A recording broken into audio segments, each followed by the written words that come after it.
بص يا سيدي، في القرن ال 13 تظهر كلمة مافيا، وده مع الغزو الفرنسي لجزيرة صقلية، واللي كان سنة 1282 ميلادية. اتكونت في الجزيرة منظمة سرية لمقاومة الاحتلال الفرنسي، وكان شعار المنظمة موت الفرنسيين هو صرخة إيطاليا، ومن هنا جت كلمة مافيا. سنة 1919 الحكومة الأمريكية تمنع بيع المشروبات الكحولية، وده للحد والتوعية من إدمان الخمور بكل أشكالها. المنع ده جه بنتائج عكسية، انتشرت العصابات وارتفع معدل الجريمة في أمريكا، وهنا ظهر مجرم اسمه الكابوني، واللي كون عصابة عملت كل الجرائم الممكنة: تجارة خمور ممنوعة، وحرب عصابات وشوارع، وقتل وقمار ورشاوي ودعارة. رجل العصابات الأشهر ألفونسو جابرييل كابوني. اتولد كابوني في بروكلين في مدينة نيويورك سنة 1899. أبوه كان وصل أمريكا من إيطاليا سنة 1894، وقتها كان عنده 30 سنة. أسرة الكابوني كانت حالتها المادية مستقرة، وما كانش فيه أي علامة إن ابنهم الصغير هيدخل عالم الجريمة وكمان هيبقى إمبراطور فيها. الكابوني ما كملش تعليمه لأن مدرسته كانت بتتعامل مع الطلبة بوحشية، وفي مرة الكابوني ضرب المدرس بتاعه، وده اتسبب في طرده من المدرسة وهو عنده 14 سنة، ومرجعش للمدرسة مرة تانية.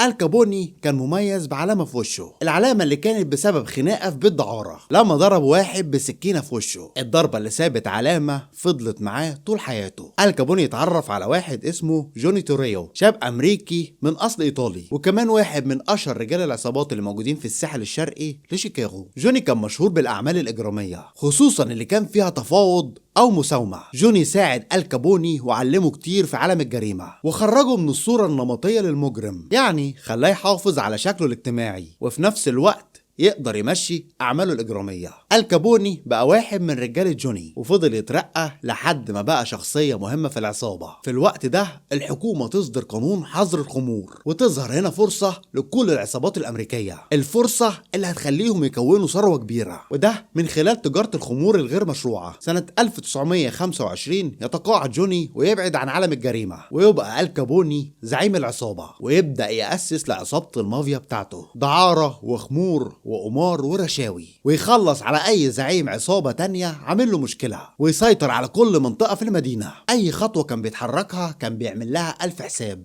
واي مكان يروحه كان معاه حارس شخصي، وكان بيحب السفر بالليل وما يسافرش الصبح الا للضروره القصوى. الكابوني برضه كان عنده حياه طبيعيه، اتجوز بنت ايرلنديه واشتغل في المحاسبه وخلف ولد وسماه سوني، ولكنه يرجع لعالم الجريمه مره تانية بعد موت ابوه، وفي نفس الوقت يفضل مع مراته لحد موته. الكابوني ارتكب جرائم صعبه زي انتقامه من قاتل صاحبه اللي قتله بنفسه، وما قدرتش الشرطه انها تثبت عليه الجريمه. ده غير مذبحه نادي اودونيس الاجتماعي، حفله كان مدعو فيها الكابوني ورجالته. وقتها واحد اتريق على المجتمع الايطالي في امريكا. الكابوني ورجالته خلصوا عليه هو واللي معاه، وبرضه خرج منها زي الشعرة من العجينة. الكابوني برضه ظهر كصانع سلام في المدينة لما طلب من كل رجال العصابات ان هم يخفوا الجريمة شوية، وكان بيعمل قعدات عرفية هو القاضي فيها، وقدر يوقف حرب العصابات لمدة شهرين في الولاية. ولكن ترجع جرائم القتل مرة تانية، وده يبقى مشكلة في تجارة الخمور بتاعة الكابوني، لأن العصابات التانية حاولت تسرق خمور الكابوني أكتر من مرة، ده غير جرائم تانية كتير. بس بالرغم من ده كله يتقبض على الكابوني بتهمة تانية خالص، يتقبض عليه بتهمة التهرب الضريبي، لأن مكتب الضرايب ما كانش سايب أي عصابة في حالها. سنة 1927 يصدر حكم من المحكمة العليا: المهرب لازم يدفع ضريبة دخل على أعماله غير القانونية. هتدفع يعني هتدفع، مفيش كلام. وبالحكم ده قدرت مخابرات الضرايب تتتبع نشاط الكابوني. الكابوني اللي كان اشترى جزيرة صغيرة بتمن غالي، وده فتح عيون مكاتب المخابرات الضريبية علشان تصادر الفلوس اللي كان بيكسبها واللي كان بيصرفها، وفعلا قدروا يثبتوا عليه انه كان بيتهرب من الضرايب. الكابوني كسب 100 مليون دولار من عالم الجريمة.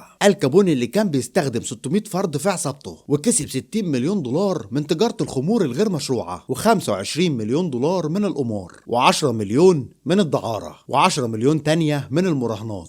سنة 1931 تجتمع هيئة محلفين فيدرالية بشكل سري، وده كان بناء على دعوة الحكومة بتهرب الكابوني من الضرائب. وكانت قيمة الضرائب اللي على الكابوني 200,000 دولار أمريكي، ويتم اتهامه هو و68 واحد من أفراد عصابته، ويتقبض عليه ويتحكم عليه ب11 سنة سجن وغرامة قيمتها 50,000 دولار. الكابوني يتحبس في سجن أتلانتا الفيدرالي، وكان متعود إنه يرشي الحراس في سجن أتلانتا، يعني علشان دنيته في السجن تبقى سهلة. رجالة المباحث زهقوا من الحوار ده، هم كانوا عايزين ينكدوا عليه، بس الكابوني كانت ايديه طايله. سنة 1934 الكابوني يتنقل لسجن الصخرة، وده واحد من اشهر السجون في تاريخ امريكا، لان كان مستحيل انك تهرب منه. السجن اللي اتعرف بسجن الكاتراز او الصخرة. الكابوني اول ما وصل سجن الصخرة شاف ايام صعبة على دماغه، ولكن في السجن كان في فرقة اغاني، وكل يوم حد كانت بتعمل حفلة، وده كان المتنفس الوحيد لالكابوني اللي انضم للفرقة الموسيقية وبقى يعزف معاها. الكابوني قعد 4 سنين في سجن الصخرة، وسنة 1938 يتنقل لسجن تاني. الكابوني ما يكملش مدة حبسه ويخرج بعد 6 سنين لحسن السير والسلوك في السجن. وفي سجنه الكابوني ما قدرش يسيطر على عالم الجريمة المنظمة، وبعد ما طلع من السجن ما قدرش يدير عصابته، وخصوصا بعد تدهور حالته الصحية والنفسية والعقلية، لأنه اتصاب في آخر أيامه بمرض الزهر العصبي، وفي مرة اتصاب بسكتة دماغية وفاق منها، لكنه يتصاب بسكتة قلبية تؤدي إلى موته، ويموت الكابوني سنة 1947. يموت وهو عنده 48 سنة. يموت بعد ما أسس واحدة من أشهر عصابات المافيا في تاريخ أمريكا، واللي اتعمل من حكايته أفلام ومسلسلات بعد كده. ولحد هنا خلصت حلقتنا. لو عجبتك الحلقة ما تنساش تعمل شير ولايك وسبسكرايب للقناة وتفعل جرس التنبيهات علشان يوصلك كل جديد. كان معاكم أحمد عوض، واستنوني الحلقة الجاية. سلام.